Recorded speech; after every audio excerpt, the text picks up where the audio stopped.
preste muita atenção nos primeiros versículos de um livro bíblico.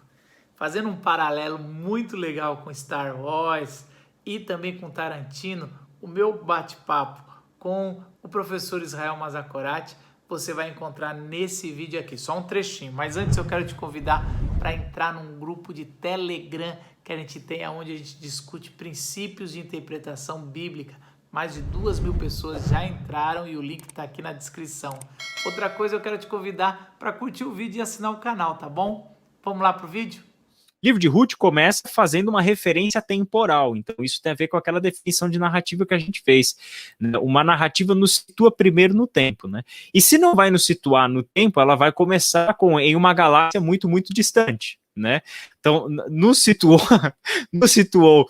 em algum momento, em algum lugar, mas sem dizer que momento é esse e que lugar é esse. É só uma galáxia muito distante, né? Agora, Ruth começa de que jeito? Na época dos juízes, houve fome na terra.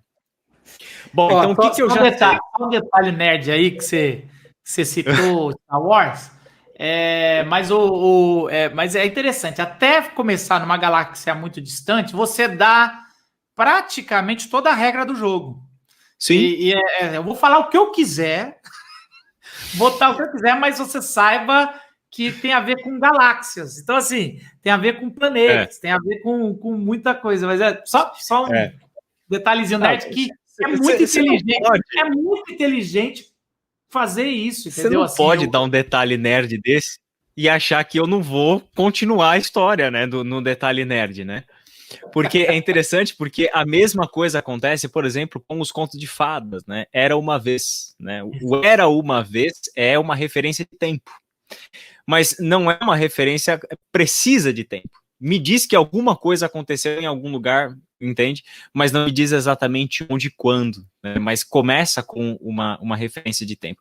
Isso é o que abre para o leitor ou ouvinte, o Humberto Eco chamou isso de existe um contrato que acontece entre o narrador e o leitor da ficção. E esse contrato é o seguinte: eu vou suspender a minha descrença. A partir do momento que eu leio numa galáxia muito, muito, muito distante, eu vou acreditar que tudo que está dito é verdade, aqueles personagens realmente existem, aquelas coisas realmente são reais.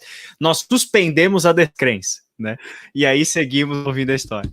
Eu tenho medo da gente acabar aqui, mas tudo bem.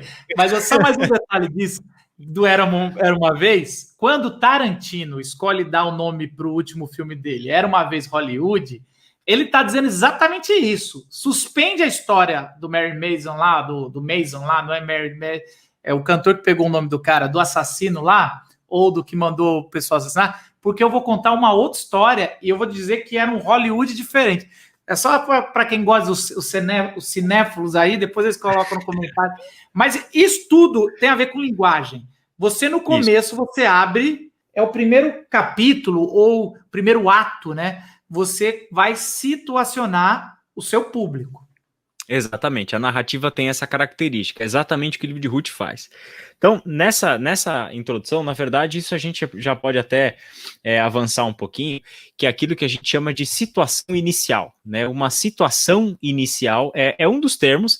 Isso eu estou apresentando aqui só para os nossos ouvintes, na verdade, espectadores, saberem, isso a estrutura quinária da narrativa, tá? Que é a estrutura mais convencional, mais usada da narrativa, que é composta de 5 partes, né? Então, a situação inicial é geralmente quando o autor ele dá para nós o cenário, o tempo, os personagens, né, principais, né, já são mencionados ali, e ele me dá em que ambiente, em que contexto, né, aquele problema-tema está sendo narrado. Então, é aquela abertura, né, que é como se abriu-se as cortinas, esse é o primeiro cenário que eu vejo, é aqui que a coisa vai se passar, e esses são os primeiros personagens, e o problema-tema já vai ser geralmente apontado ali.